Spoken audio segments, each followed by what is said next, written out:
Welcome to the top custom Hearthstone cards of the week, where I take a look at the most interesting and creative cards posted to the custom Hearthstone subreddit. And the first card we have this week is Wicked Trio. It is a 5-mana 8/8 Death Knight minion with the Rainbow Rune requirement, and it reads Rush, Taunt, Elusive, costs health, mana, and corpses. And I have to say right away, I really like the health, mana, and corpse requirement to play this card, and it's something I wish they would explore more. You know, I could see there being cards in Warlock that cost health and mana to cost. I could see there being cards in Warrior that cost armor and mana to cost. You know, it seems like such a cool idea that I've never thought of or seen before, and I could see it implemented in a lot of different classes. With that out of the way, though, I do think this is a really cool card. You know, obviously a 5-mana 8/8 with Rush is very strong stats for the cost, but you have to keep in mind that you may not be able to play this card right on 5. You know, the biggest hindrance is the corpse requirement, and depending on your first few turns, you may be able to play this right on 5, but that won't always be the case. And there's also the health requirement to consider as well. You know, depending on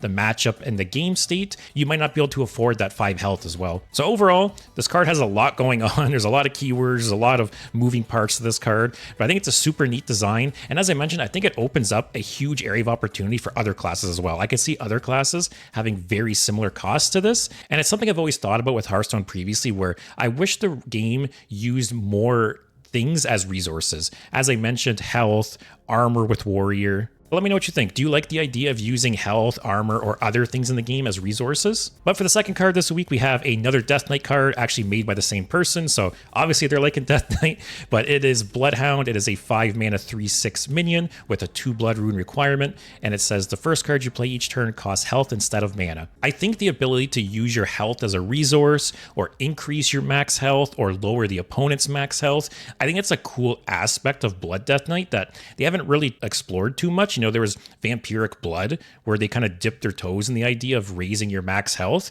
but since then they've just kind of been like, never mind. You know, we don't like that. We don't like that. So on one hand, I love this card for exploring that area more. You know, I think Blood Death Knight hasn't really got a lot of love since its release, and I'm really hoping that they release more cards like this going forward. But on the other hand, I am very torn on the balance of this card. You know, Warlock has Stealer of Souls, which has a very similar effect to this card, and that card has been banned and reworked multiple times. So it sets a precedent that this effect can be very, very broken. But on the other side, you know, you are paying 5 mana for a 6 health body, which isn't very strong. And this card does nothing the turn it's played. So this card does have to live to your next turn to actually start gaining value off of it. And I just don't think with 6 health for 5 mana, it's probably not going to stick around most of the time. If it does, you know, it's great. You get amazing value off it, but I just think that's not going to happen most of the time. This is pretty much a card you need to kill on sight. So I think this is a very cool card with a very cool effect that I hope Blizzard explores more with Death Knight. But I think this effect, it's so easy to flip one way or the other. I think it's so easy to just be trashed here or completely broken. But let me know in the comments, what do you think? Do you think this card would be balanced, or do you think it'd be banned like Stealer of Souls? For the third card this week, we have Short Sight. It is a 0-mana shaman spell that reads draw a card with Overload 3. And this is just super clean design. You know, I've mentioned some cards in the past that are just so clean and simple that I can see them existing in the game easily, and this is an example of that. I think 0-mana cards are tricky to balance at times. They can either be very strong or very weak. You know, obviously the Overload 3 is very punishing, but there's ways to interact with that. You know, there's cards that make it so you don't overload. There's cards that get more powerful as you're overloaded. So while it may seem like the Overload 3 is a huge hindrance, depending on the deck and the cards, it actually could be a good thing. I've never been a big fan of Overload personally. You know, it's just not a mechanic that's vibed with me over the years, but it has gotten a lot of support in recent years. So I can see a card like this being very, very strong, actually. Especially as I mentioned, where the Overload 3